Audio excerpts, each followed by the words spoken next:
అందరికీ నమస్కారం. జూన్ 1వ తారీఖు వస్తూ ఉంది. ప్రభుత్వ యంత్రాంగం నిద్రపోతూ ఉంది.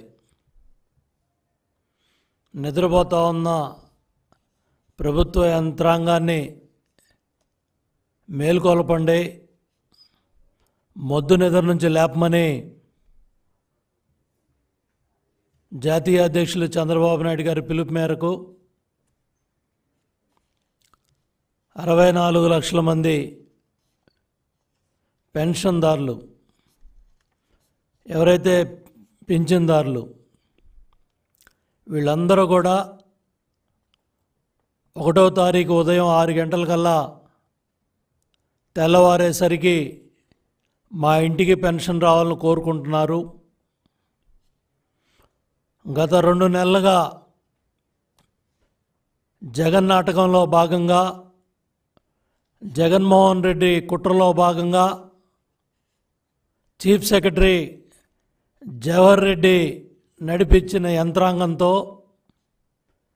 ఎంతోమంది వృద్ధులు, వితంతువులు, దివ్యాంగులు, పింఛన్దారులంతా కూడా నానా ఇబ్బందులు పడ్డారు, నానా బాధలు పడ్డారు.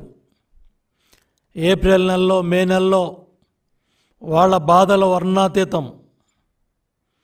ఉద్దేశపూర్వకంగా, దురుద్దేశపూర్వకంగా, కావాలని ఎన్నికల ప్రక్రియలో జగన్మోహన్ రెడ్డి ప్రభుత్వకి మంచి జరగాలని, ఓట్లు పడాలని దుర్మార్గపు కుట్రలో chief secretary Jawahar Reddy, SERP CEO Muralidhar Reddy, ఎవరైతే ఈ అధికార యంత్రాంగం ఉన్నారో వాళ్ళందరూ కూడా కలిసి ఏదైతే ఏప్రిల్ నెలలో సచివాలయాల దగ్గరికి రప్పించారు. ఎంతోమంది పదుల సంఖ్యలో ఆ రోజు వివిధ పత్రికల్లో, మీడియాలో వార్తలు వచ్చాయి. ఎండ వేడికి, ఆ రోజున 45 డిగ్రీల సెంటీగ్రేడ్కి వేడిమికి వృద్ధులు నానా బాధలు పడి, ఇబ్బందులు పడి, మరి సాక్షి ఛానల్లో, వాళ్ళ ఛానల్లో అయితే 60 మంది చనిపోయినట్టుగా గత 2 నెలల్లో వార్తలు పుంకానుగా వేశారు. వీటన్నిటికీ కూడా కారణం మీ జగన్ నాటకం, మీ దుర్మార్గం, మీ పైచాచికత్వం. రాజకీయ క్రీడలో అధికార యంత్రాంగాన్ని, అధికార పార్టీకి లబ్ధి చేయాలని అమాయకులైన పింఛన్దారుల్ని నానా బాధలు పెట్టారు. మహిళలను కానీ, వృద్ధులను కానీ, అవ్వలను కానీ, తాతలను కానీ. ఏప్రిల్ నెలలోనేమో సచివాలయాల చుట్టూ రప్పించారు.